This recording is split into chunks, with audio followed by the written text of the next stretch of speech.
love and longing. She skipped a few steps. Dale notes as Harry Noir grabs at the finger he used to boop her nose. It takes a few tries, but she eventually gets it. She's months ahead of her development, coordination-wise at least. Not for an apuk. Besides, you should see the eggs. It's intense what's going on. Vernon replies as he holds the little girl. What is going on? What will I see? Dale asks carefully. Why don't you actually look first and then I'll clarify things? Vernon replies as he stands up. Come on. You can sense it through the incubator without issue.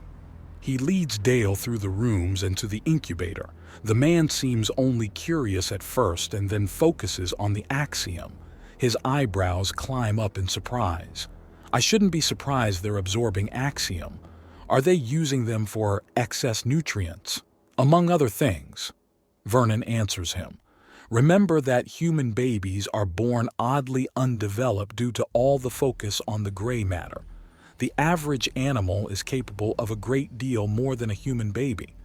This is a bit of a speed up, and not even a big one by comparison. But that's a thing more for prey animals that may have to move at any moment. A kitten or the like. They can't even open their eyes. Dale muses as he watches the 7 eggs absorb axiom and feed the energy into the yolk, which then feeds the infants inside. Kind of like the placenta in a way. Apuk evolved from turtles, Dale. Sea turtle hatchlings make a mad dash for the ocean right after hatching, then fend for themselves. Between that and human babies, I dare say we got nicely close to the human baby side of the scale. Plenty of time to be a daddy for me. It's a mistake to use Earth animals as a comparison for the peoples outside of cruel space. Axiom is a whole other branch of physics that influences things in every direction, Dale states. I'm aware. You should see the time-lapse video of what happens when a smaller race gives birth to a child of a larger race. I have one where a Gobi-born Canador is growing like lightning. They're born the size of a Gobi child, but it takes less than a couple of years for the child to stand eye to eye with their mother, and by the time they're 5, they can easily give their mother a piggyback ride. Vernon explains as there's some movement from further in the house. What's this about piggyback rides? Mira Noir asks, walking in. Just explaining some things to Dale. He's surprised how responsive our little girl is already, so I had to point out some details. Oh, so you were telling him about that silly video about the Canador boy with the Gobi mother? Mira Noir asks, and Vernon nods.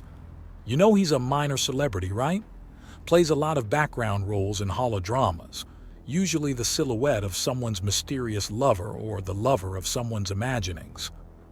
That does sound proper entertaining, ma'am, Dale says, with his southern drawl back in place. Mira Noir places her hands on her hips and offers him a little frown. Oh no, I'm not fooled.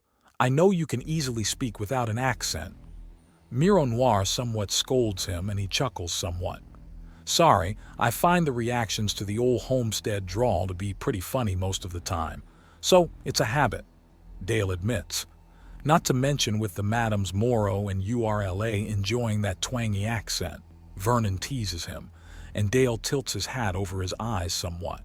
Something o' the sort, Dale confirms. Still, I just hope that the axiom doesn't push things along too quickly. Time with your little one is precious and should be savored. Oh no, it takes a while for little Apuk to grow up fully. A little longer than humans, actually. You're considered adults at 18, aren't you? That is the generally accepted age of majority. Although, to be fair, it's an age of good enough for the most part. It does vary by individual. Vernon says as he sways a little to settle Harry Noir, who fusses a touch and then calms down comfortably. Well, you seem to have this under wraps and I've had my questions answered. So I'm going back to shooting and skinning things in the forest. You still getting those kids used to guns? Non-axiom gear goes under everyone's radar. So long as it's a blind spot to the galaxy at large, it's too useful to not teach. Also, the kiddies love the bang. Wasn't Mux Moro sent flying back that one time? Vernon asks. Stumbling back, barely bruised and really respectful of shotguns after that, Dale replies. Anyways, enjoy your time with her. She's well behaved now, but you never know where a drama queen might come from. Oh, she'll be our little diva for all I care. She's ours, Vernon says with a smile. All right, I'm going to stop taking up someone else's time and let them gawk at the adorable little thing, Dale says with a tilt of his hat before vanishing in a wood walk. Noir lets out a little fussy sound and Noir crouches to be closer. It's okay, Ari. Nothing's wrong. You're safe with Mommy and Daddy. Noir assures her and gently takes the baby from Vernon. Human or Apuk, babies always prefer their mothers. Vernon notes as Noir cuddles closer to Noir and falls into a deeper sleep and then promptly starts snoring. How graceful, he notes with a smile before glancing at the incubator. Everything was going fine, and it looked like compared to her siblings, Noir was perhaps a week and a half early, if even that. The human tendency to come out early compared to other races was at work. Go figure that a 9-month pregnancy wasn't enough time to fully develop the child. So, we agree that one of them will be Noir. But what about the others? We need another 6, he asks, and Noir considers. We could use some human names. Alex, Jane, Jen, and other easily abbreviated names would fit very well. And if they start misbehaving, we can use the long form of the name as an ultimatum. Alexandria Noir, put that down, Vernon remarks, wagging his finger at the eggs to Noir's amusement. Oh, now we have to use that one, Noir says with a smile. Ari, Tila, and Alex, that's nearly half. Part of me wants to work in Morgan, but that's a little long for the first part of an Apuk name and doesn't flow well with Noir. If any of them come out human, it would be a fine name. I believe it's a unisex name, is it not? It is. If you were to go to a crowded area on Earth and shout for Morgan, you'd get both men and women looking at you oddly. Well, in the Western nations, not so common in the East.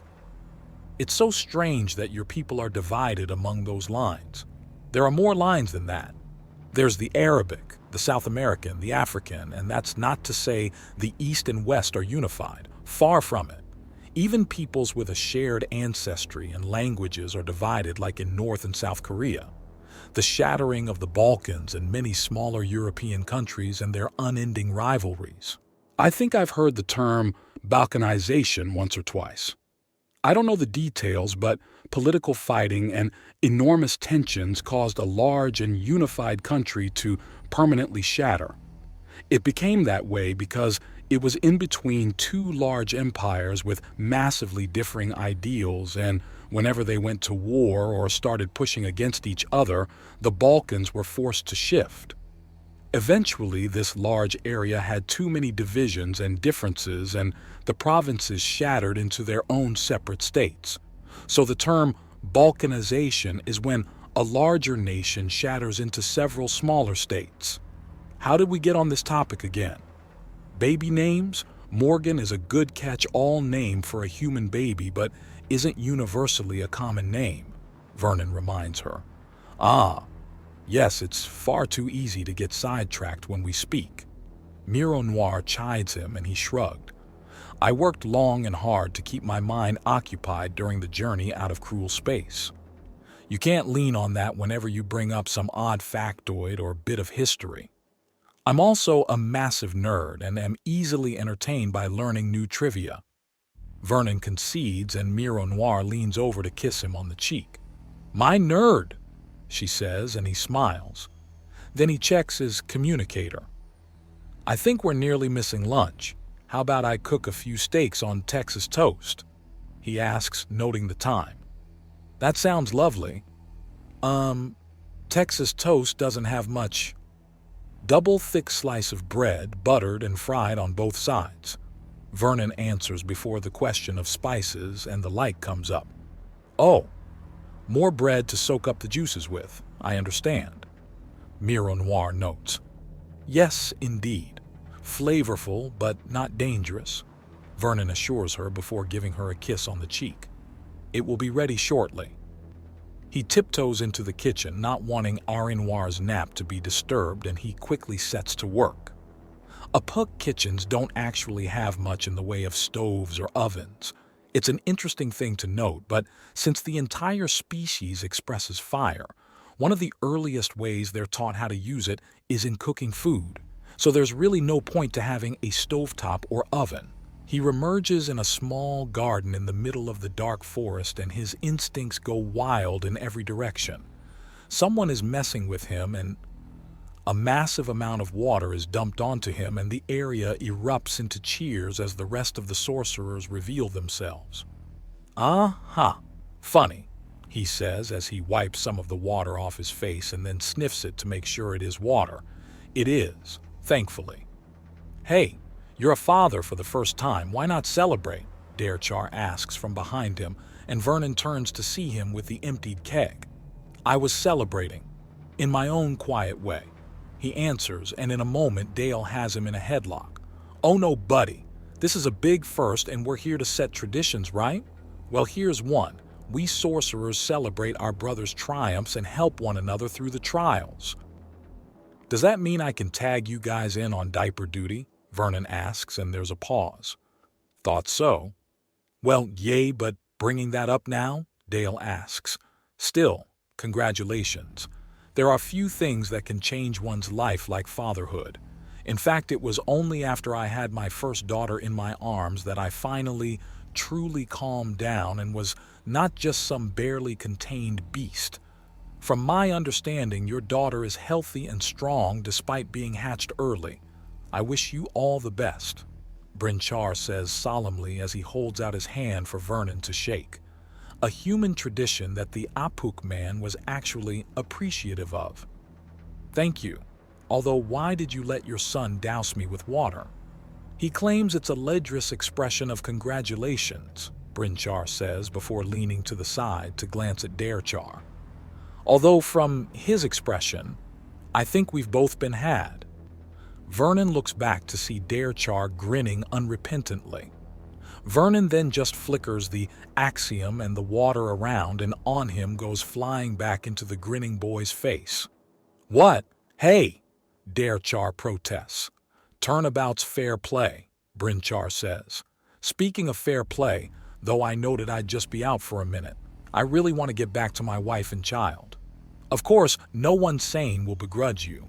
Enjoy your paternity leave," Koga says, and Vernon throws a salute to them all before Wood walking back to the flowers he's grown in the backyard. Well, our little Ari already has a human-sized appetite. She also weighs a little more than most Apuk hatchlings. It's quite likely that any human sons or daughters would have at least a resistance to heat and fire. I hope so. I don't want to have to separate our children. I want them to grow up happy together. Oh, Vernon, they will. If one of ours isn't immune to fire, there are ways to keep them safe. We're not the first time an Apuk has found love outside of our own kind. Miro Noir says gently as she has her lunch put in front of her by her no longer distracted husband. "Sorry, this is so new to me. My mind keeps racing ahead to all sorts of worries and doesn't pause to think the problem may already be solved. Well, if we do run into a problem that hasn't been bumped into before, I can trust you'll already have some kind of plan." "I hope so," Vernon says. "I know so," Miro Noir says with a smile, and Vernon smiles in response.